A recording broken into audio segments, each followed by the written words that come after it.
beautiful logic they have given. Very catchy slogan. FDI is the only way. Mark my words. FDI is the only way whereby the foreign companies can bring the global best practices to the Indian market. I hope I am clear. They are full of best practices. You don't have any best practice.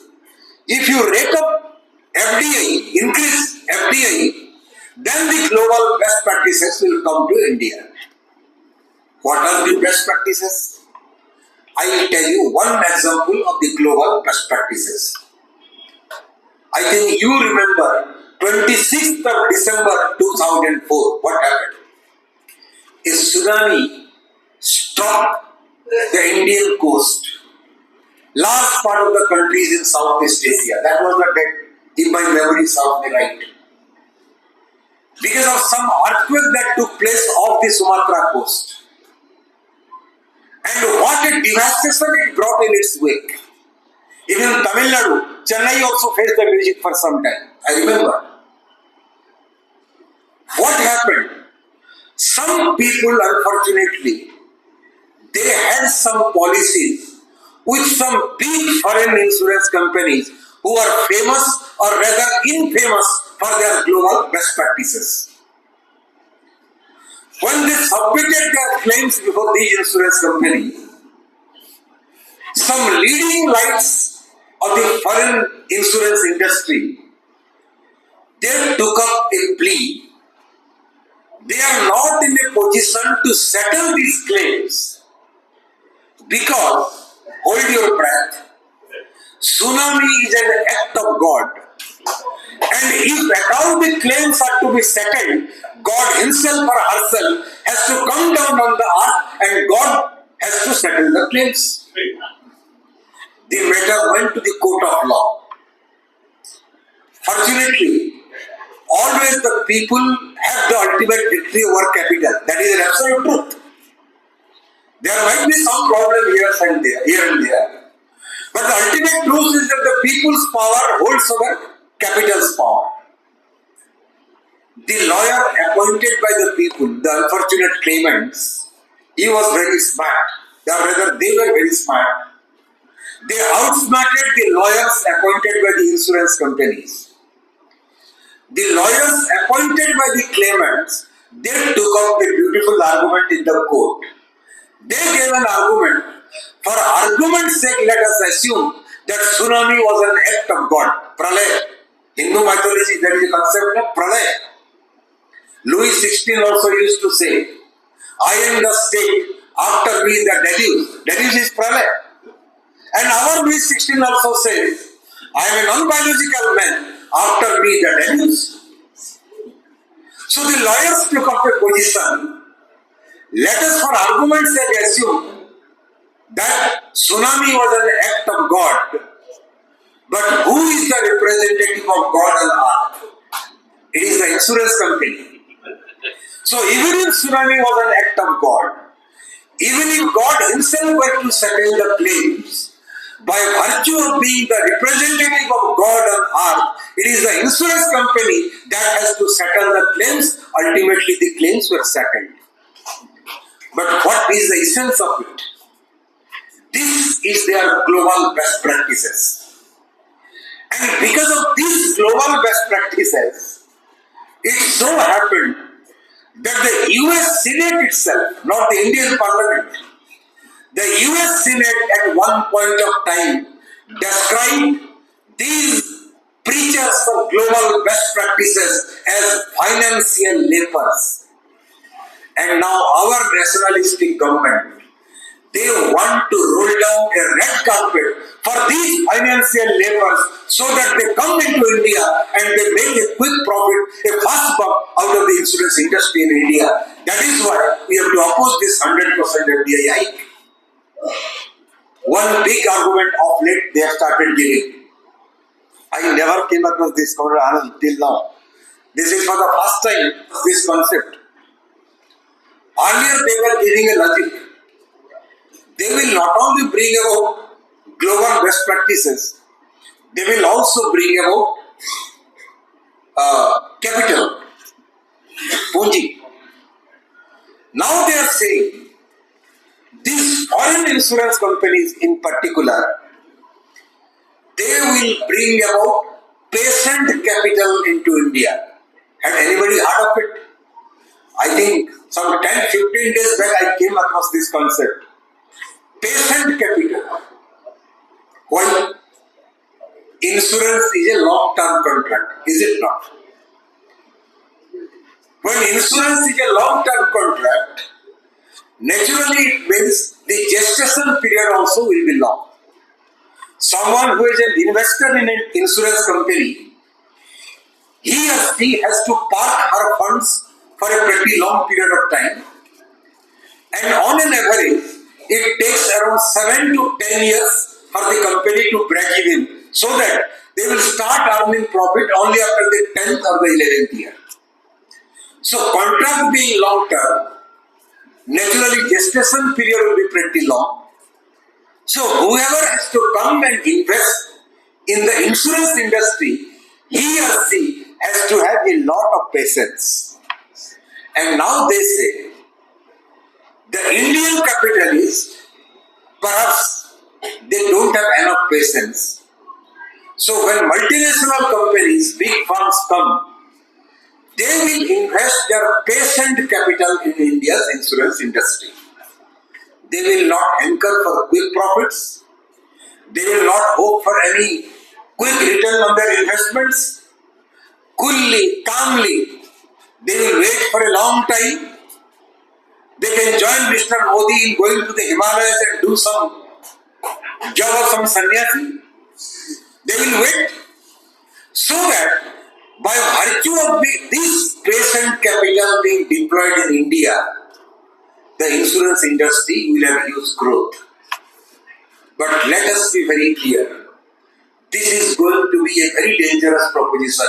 If the insurance FDI is increased from 74% till up to 100%, patient or impatient, every capital is capital. Capital will have its inherent character of an exploitative character. Let us be very clear about it. But the most important question, comrade, why are we opposed to this 100% FDI in insurance? I told you, we know, particularly life insurance, it mobilizes the small savings of the people. We convert these savings into capital. This capital is deployed for long-term infrastructure development. Now, when the basic job is to mobilize savings of the people, convert it into capital, and invest it for long-term infrastructural development, when a part of this savings is handed over to foreign capital, what does that amount to? As such, we are crying, we don't have enough capital. The Modi government has declared a policy. The policy is called National Asset Monetization Pipeline. It is very promising. National Asset Monetization Program.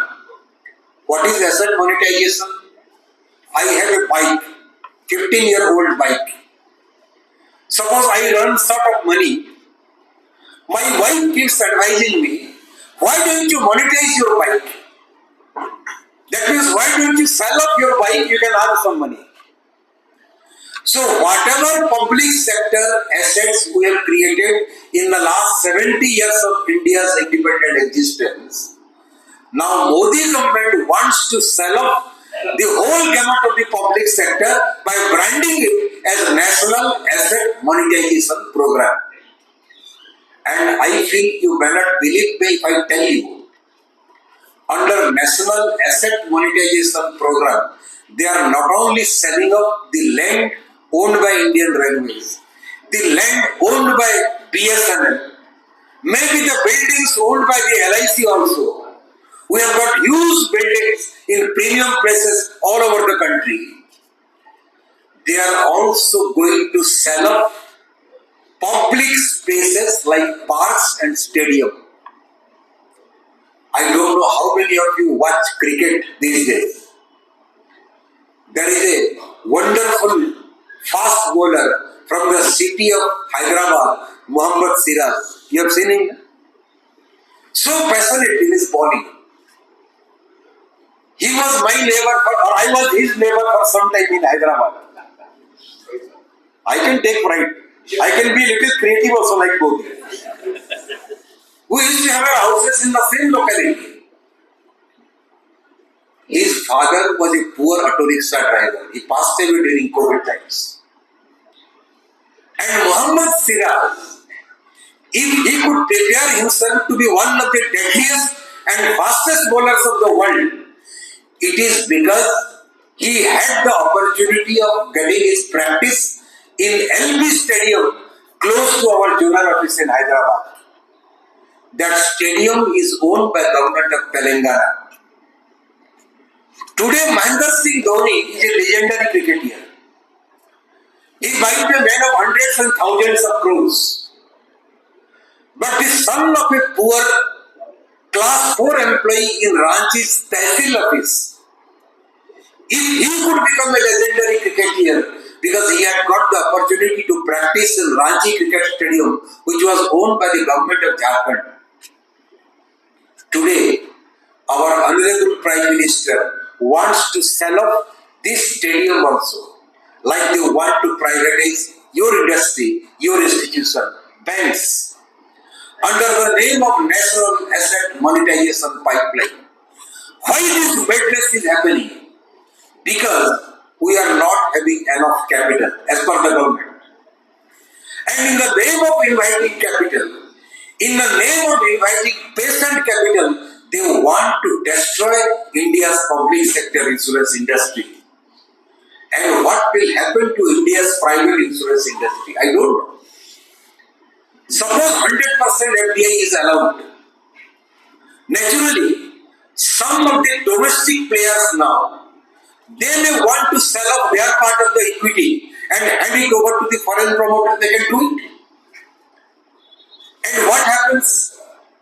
When these shares are uploaded at a premium, naturally, who will stand to benefit? The foreign partner. And there is no guarantee that this profit earned by way of premium through the share uploading structure, there is no guarantee this profit will not be repatriated to the countries of origin. So what does this mean? This means till now we are working for mobilization of resources, we are working for mobilization of domestic savings, but here because of 100% FDI, what is happening is not mobilization of resources, not mobilization of savings of the Indian people, but in essence, there is a reverse flow of savings, reverse flow of capital that is going to take place from India to all the foreign countries. That is the most dangerous part. And the next corollary is, it might create a whole lot of turbulence in India's private insurance industry. You might be following in the newspapers. There was a talk of war going on between Bajaj, the Indian promoter, and the German company Allianz in the Bajaj Allianz company. Allianz wanted to raise its equity up to 74%. Bajaj was not willing to give up its own holdings. So there was a talk of war going on. And when there was a talk of war going on, Germany's Allianz, it took up a position. It was wondering, it was making a claim, maybe we may have to sell all our equity in Bajaj Allianz and we'll run out of India. Now in this situation, if 100% FDI is allowed, will it not give a feeling to companies like Allianz to exit the Indian joint venture, set up their own insurance companies and have their own independent existence? If that happens, what happens to Bajaj Allianz? What happens to the clientele of Bajaj Allianz? So these are the grey areas. These are the area of danger where, these are working on the question of increase in FDI up to 100%. Now the most important question before all of us. Now that FDI is already 74%, the government is going to increase up to 100%. What do we do? If in spite of all our resistance, the FDI is increased to 100%, what do we do as insurance employees? I am reminded of a beautiful statement by Comrade N.M. Sundaram. I was an assistant secretary in Sambalpur division. I think in 97, Comrade N.M.S. went there. One of my journalist friends, he was a well-wisher. He came to me and he told me, Misraji, I want to have a discussion with Mr. Sundaram. I will be asking some questions in the press conference. It should not embarrass him. So I will tell him in advance what are the questions I am going to pose in the press conference. Innocently, I introduced him to Comrade Sundaram and told Comrade he wants to share some questions that he is going to put in the press conference. Comrade Sundaram gave a smile and told, oh, no need to do that. Straight away he will ask me the question in the press conference. That will be better. So he felt embarrassed, this journalist friend of mine. And in the press conference, that journalist asked, Mr. Sundaram, now that FDI is imminent in India's insurance industry,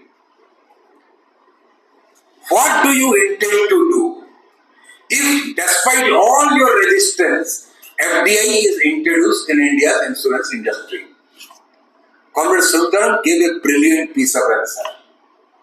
He told, my answer to your question will be in terms of, my reply to your question will be in terms of another question to you.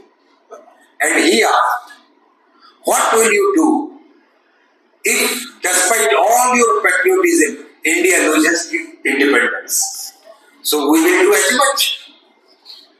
We know, given the authoritarian and undemocratic and fascist character of this government, they don't have any respect for people's perception. They don't have any respect for people's struggle because they never participated in India's struggle for independence.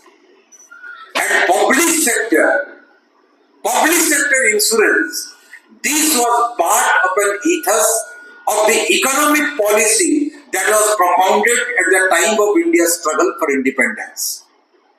So the very conception of public sector is antithetical to the economic philosophy of the current regime. So in all likelihood, they will not agree to what we say.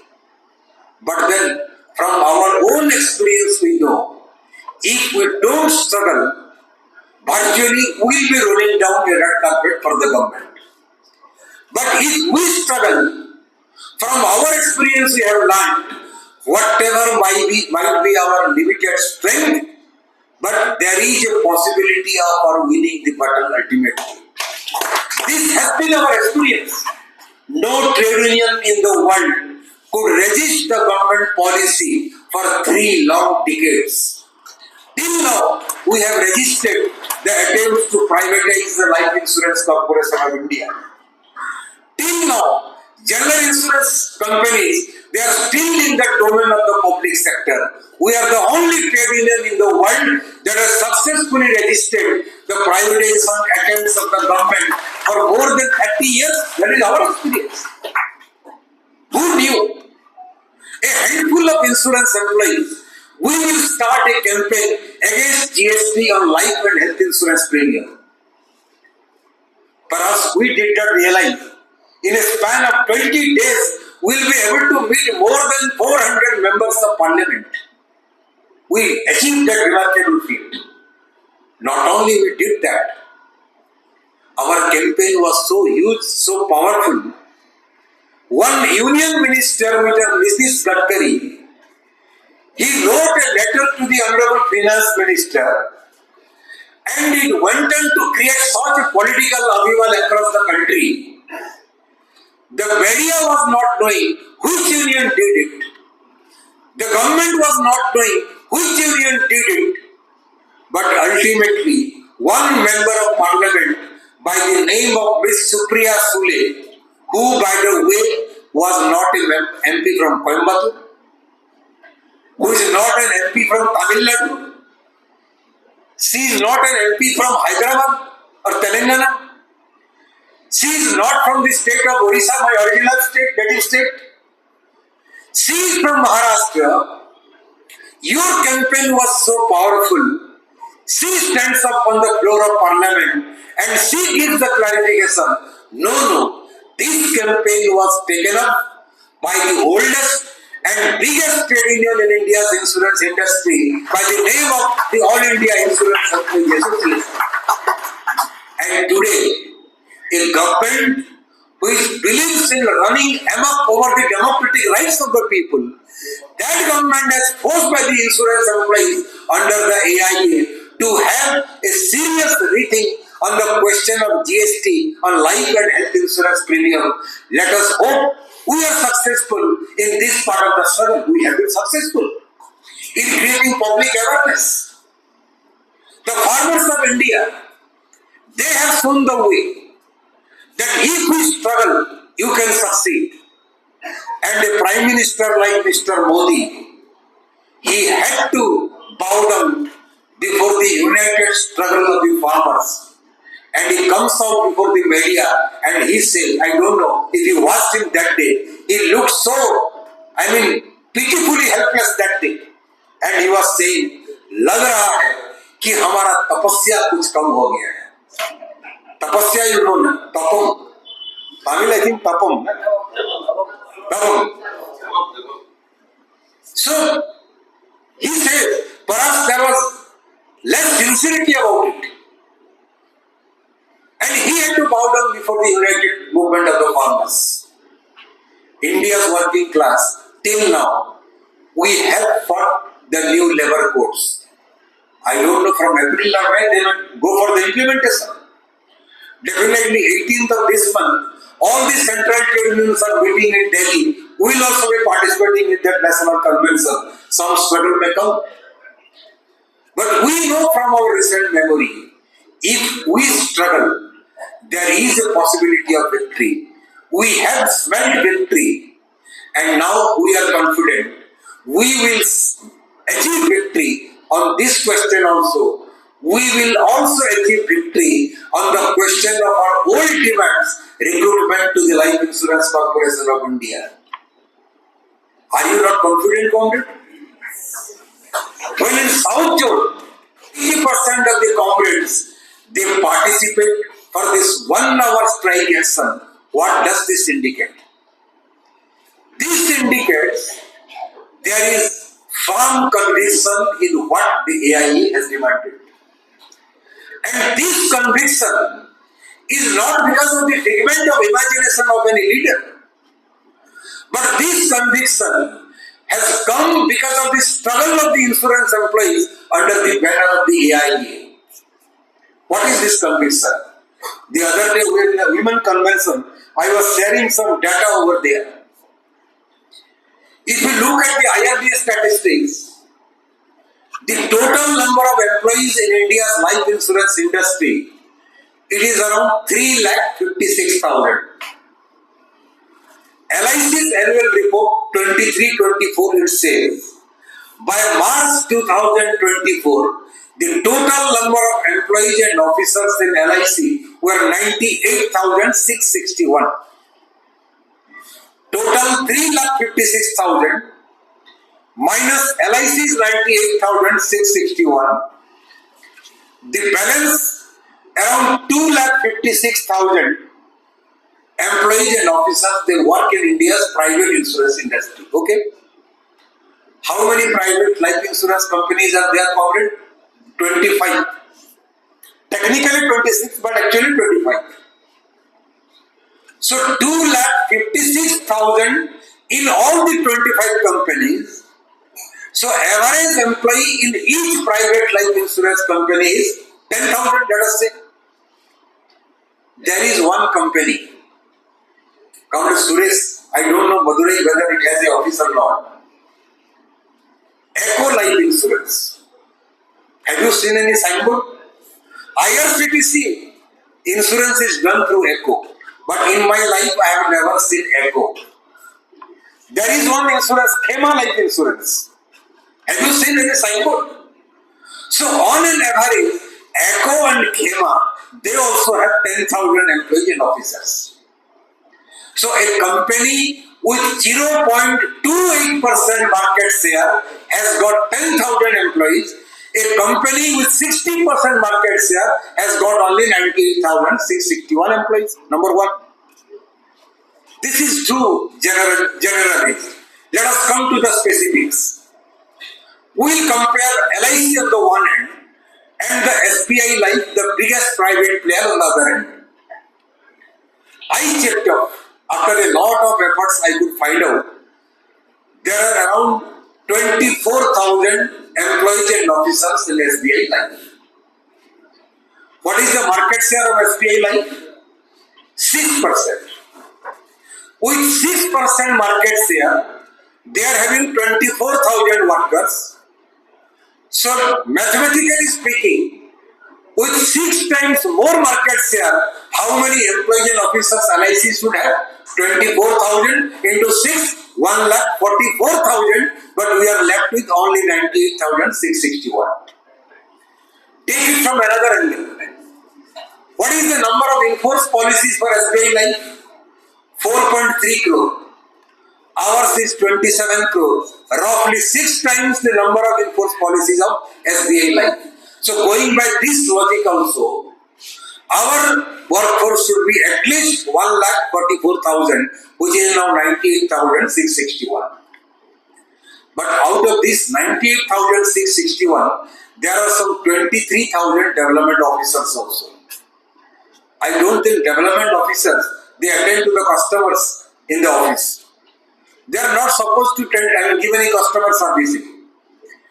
So if you take away the 23,000 development officers from 98,661, the actual number will be much less. So 27 crore policy minus the 60,000 odd employees and officers, the per capita policy servicing in LIC is 3,600. And SBI Life, even if we include the development officers also, 4.3 crore policies serviced by 24,000 employees means per capita policy servicing in SBI Life is 1,791. Half the per capita policy servicing in the Life Insurance Corporation of India. What I mean to say is that we are efficient in spite of the limitation of the numbers. We are efficient even though there are not many employees in LIC, but we are capable of doing that because we believe in the dictum of a strong LIC for a stronger India. We believe that LIC is the ideological commitment.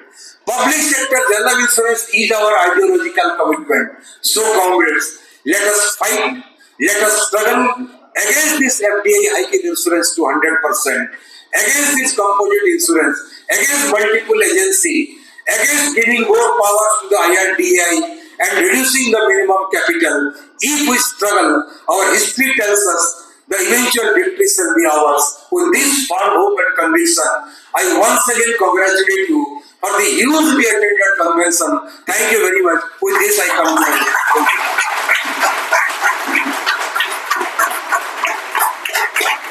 நாளைய வெற்றி நமதானது என்கிற நம்பிக்கையோடு இந்த கருத்தரங்கத்திலே சிறப்புரையாற்றி சென்றிருக்கிற அகில இந்திய insurance ஊழியர் சங்கத்தினுடைய பொதுச் செயலாளர் ஸ்ரீகாந்த் மிஸ்ரா அவர்களுக்கு நமது நன்றியை தெரிவித்துக் கொள்கிறோம். அவரை கௌரவிக்கிற வகையிலே தென்மண்டல கூட்டமைப்பினுடைய இணைச்சாளர் காம்ரேட் ஐ.கே. பிஜு அவர்களை சால்வை அணிவித்து கௌரவிக்குமாறு அன்போடு கேட்டுக்கொள்கிறேன். தொடர்களே